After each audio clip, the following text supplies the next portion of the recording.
Hello folks, Haz here from Shield Canine. I would just like to address one of the most common questions that we get here at Shield Canine.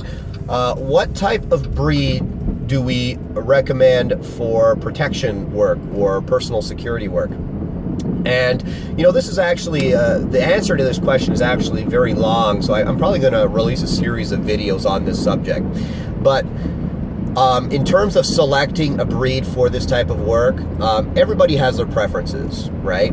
And, you know, so what works for one person might not so much work for the other.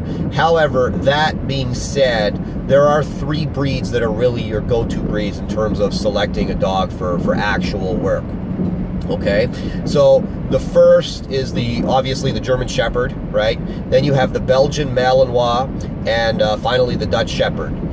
These 3 breeds comprise 99.9% of all law enforcement and military working dogs around the world. And that's not an accident. It's because you are most likely to find a quality individual that is capable of the work within these 3 breeds.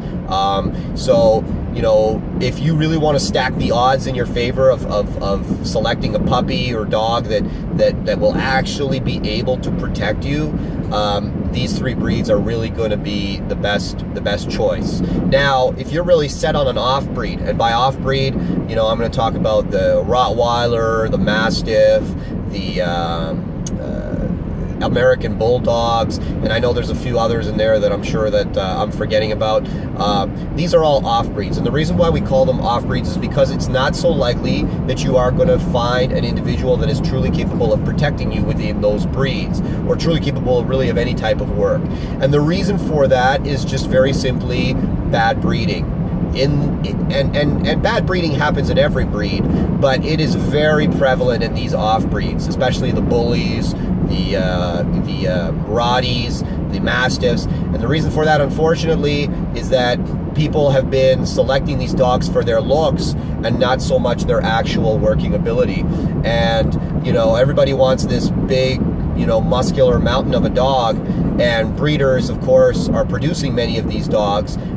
However, they're not really taking into account the dog's true working ability. And they themselves don't really work their own dogs, so they don't know how to properly evaluate, you know, whether the dog can truly work or not. And they're breeding dogs for their size and for their color and for their looks, and they're not really breeding the dog for, you know, the actual ability to work. I don't care if your dog is 150 pounds and made out of solid muscle. It really means nothing in terms of his actual ability to work. The actual ability to work comes from inside the dog. It's the genetic temperament of the dog. It is the courage of the dog. It is the drive of the dog that will determine his ability to work. Yes, the physicality of the dog is also important, but believe me, it is of secondary importance to those other factors that I just mentioned. So you can find off-breeds capable of personal protection, personal security work, but it's less likely. So with that being, you know, in the forefront of your mind, and you decided on your breed, keep in mind that once you've selected, okay, I'm going to get, you know, a Rottie, or I'm going to get a German Shepherd for protection work. At this point, you really need to look at specific individuals within those breeds and with specific bloodlines.